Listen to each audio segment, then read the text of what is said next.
Hotel గదులు ఖాళీ చేసే సమయంలో టూరిస్ట్ గైడ్ తాను చెల్లించాల్సిన బిల్లులో 600 రూపాయలు తక్కువగా చెల్లించాడు. ఆ కారణంగా హోటల్ సిబ్బంది టూరిస్ట్ గైడ్తో గొడవ పెట్టుకున్నారు. విచక్షణారహితంగా దాడి చేశారు. 4 వ్యక్తులు మూకుమ్మడిగా దాడి చేయడంతో తీవ్ర గాయాల పాలైన గైడ్ ప్రాణాలు కోల్పోయాడు.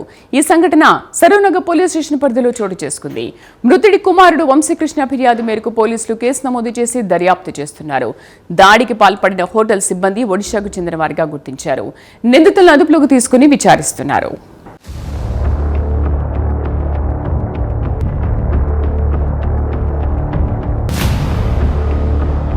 నాగర్ కర్నూలు జిల్లా వెల్దండ గ్రామానికి చెందిన విశ్లావ శంకర్ నాయక్ టూరిస్టు గైడ్గా పనిచేసేవాడు.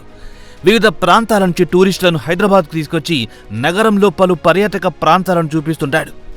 తాజాగా ఈ నెల 21వ తేదీన గుజరాత్ నుంచి కొందరు టూరిస్టులు హైదరాబాద్కు వచ్చారు. ఆ వచ్చిన టూరిస్టు కోసం శంకర్ నాయక్ కర్మాన్ ఘాట్లోని N7 హోటల్లో 22 ఏసీ రూమ్లు బుక్ చేశాడు. మర్నాడు ఉదయం గదులు ఖాళీ చేసే సమయంలో శంకర్ నాయక్ బిల్లులో 600 రూపాయలు తక్కువగా ఇచ్చాడు. ఆ విషయమై హోటల్ సిబ్బంది శంకర్కి గొడవ జరిగింది.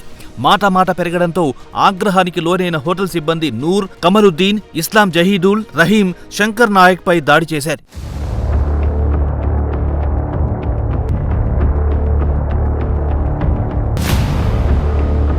ఈ క్రమంలో నూర్ అనే వ్యక్తి పక్కనే ఉన్న కుర్చీతో శంకర్ తలపై మోదడంతో అతడికి తీవ్ర గాయాలయ్యాయి. ఘటనా స్థలం నుంచి తప్పించుకున్న టూరిస్టు గైడ్ సమీపంలోని ఆసుపత్రిలో చికిత్స చేయించుకుని ఇంటికెళ్లాడు. అక్టోబర్ 27వ తేదీన పరిస్థితి విషమించి అపస్మారక స్థితిలోకి వెళ్లాడు. కుటుంబ సభ్యులు అతన్ని ఉస్మానియా ఆసుపత్రికి తరలించారు. చికిత్స పొందుతూ అక్టోబర్ 28వ తేదీన మధ్యాహ్నం మృతి చెందాడు.